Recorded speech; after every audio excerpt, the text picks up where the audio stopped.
मारवाड़ी मिट्टी आप देख रहे हैं। आज है 28 नवंबर 2023 मंगलवार का दिन और हिंदू तिथि आज मार्गशीर्ष माह के कृष्ण पक्ष की प्रतिपदा तिथि हो गई है, यानी कि कार्तिक माह समाप्त हो गया है और आज से माह का नया महीना शुरू हो गया है। नजर डालते हैं आज की बड़ी खबरों पर। शुरुआत करते हैं बड़ी खबर के साथ। देशवासियों के लिए सबसे अच्छी खबर तो यह है कि बेंगलुरु का केम्पेगौड़ा इंटरनेशनल एयरपोर्ट देश का ऐसा पहला एयरपोर्ट बनने वाला है जहां सिक्योरिटी चेक में मोबाइल फोन और लैपटॉप जैसे पर्सनल इलेक्ट्रॉनिक डिवाइसेज को निकालकर ट्रे में नहीं रखना होगा। दरअसल जब भी हम हवाई यात्रा करते हैं तो हमारे पास जितने भी इलेक्ट्रिक डिवाइस होते हैं वो एक ट्रे में निकालकर सिक्योरिटी चेक के लिए रखना होता है, लेकिन अब बेंगलुरु में ऐसा नहीं होगा। इससे सिक्योरिटी चेक में लगने वाले समय में कमी आएगी और यात्रियों का फ्लाइंग एक्सपीरियंस भी बेहतर होगा।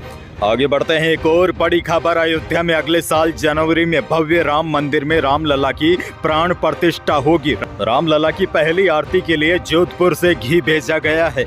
देव दीपावली के दिन सोमवार को शुभ मुहूर्त में जोधपुर के बनाड़ स्थित श्री श्री महर्षि संदीपनी राम धर्म गौशाला से 11 रथों पर 600 किलो घी अयोध्या भेजा गया है। 11 रथों को रवाना करने से पहले घी से भरे 108 कलशों की आरती की गई। जब मंदिर में रामलला की प्राण प्रतिष्ठा होगी तब रामलला की पहली आरती इस घी से होगी। एक और बड़ी खबर। चीन में कोरोना जैसी रहस्यमयी बीमारी फैलने के बाद केंद्र सरकार ने सभी राज्यों को सतर्क रहने की एडवाइजरी जारी की थी। इसके बाद राजस्थान सरकार ने भी सभी मेडिकल कॉलेज और जिलों के सीएमएचओ को निर्देश दिए हैं। इसके तहत सभी हॉस्पिटल मेडिकल कॉलेजों में पर्याप्त ऑक्सीजन, दवाइयां और बेड की व्यवस्था करने के निर्देश दिए गए हैं। दरअसल आपको बता दूं, पिछले कुछ समय में कोरोना के बाद चीन में एक और रहस्यमयी बीमारी फैल गई है जिससे बच्चों में बुखार और फेफड़ों में संक्रमण देखा जा रहा है। चीन में फैली इस रहस्यमयी बीमारी ने दुनिया भर के देशों की चिंताएं बढ़ा दी है और कई देश अभी से अलर्ट मोड पर आ गए हैं।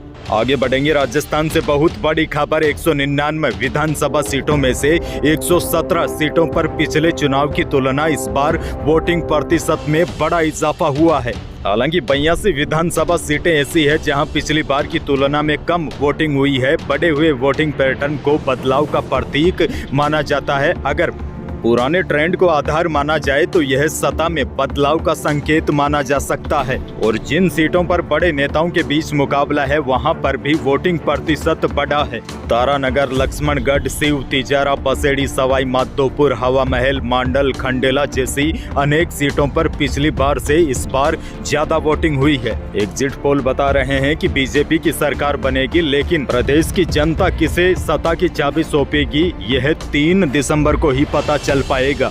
बहरहाल आगे बढ़ते हैं। सीकर धान मंडी में प्याज की नई फसल की आवक शुरू हो गई है, जिसके चलते प्याज के दामों में 25 से लेकर 30 रुपए प्रति किलो की गिरावट आई है। वहीं प्याज के साथ अन्य सब्जियों के भाव भी कम हो गए हैं, लेकिन किसानों का कहना है कि शेखावाटी से दूसरे राज्यों में प्याज की आवक से भले ही भाव कम हो गए, लेकिन इसका सीधा नुकसान किसानों को हो रहा है, क्योंकि अभी फसल पक कर तैयार हो चुकी है और किसान फसल को मंडी में ला रहे हैं। वहीं दूसरी ओर नासिक, अलवर सहित अन्य राज्यों व जिलों से प्याज की आवक हो रही है, जिसके कारण यहाँ के किसानों को प्याज का भाव नहीं मिल पा रहा है। आगे बढ़ेंगे, लेकिन उससे पहले मौसम से जुड़ी बड़ी खबर है। नवंबर के अंतिम सप्ताह में राजस्थान के कई जिलों में बारिश हुई। सोमवार को भी प्रदेश के कई जिलों में बारिश के साथ ओले गिरे, जिसकी वजह से ठंड बढ़ गई है। वहीं मौसम विभाग के अनुसार आज प्रदेश के कई भागों में कोहरा छा सकता है, लेकिन बड़ी बात यह है जिस सिस्टम से यह बारिश हो रही थी यह सिस्टम आज काफी धीमा हो जाएगा और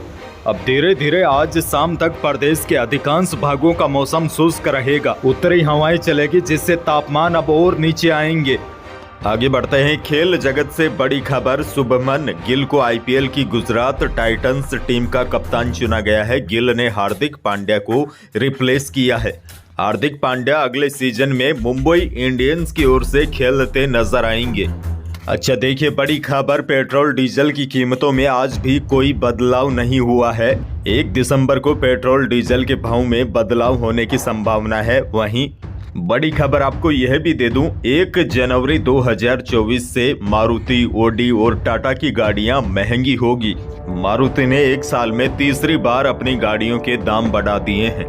तो यही थी प्रदेश और देश की आज की कुछ बड़ी और महत्वपूर्ण खबरें। वीडियो को लाइक करना बिल्कुल न भूलिए और चैनल पर नए हैं तो सब्सक्राइब कर लीजिए ताकि आप अपडेट रहे बड़ी खबरों से। धन्यवाद।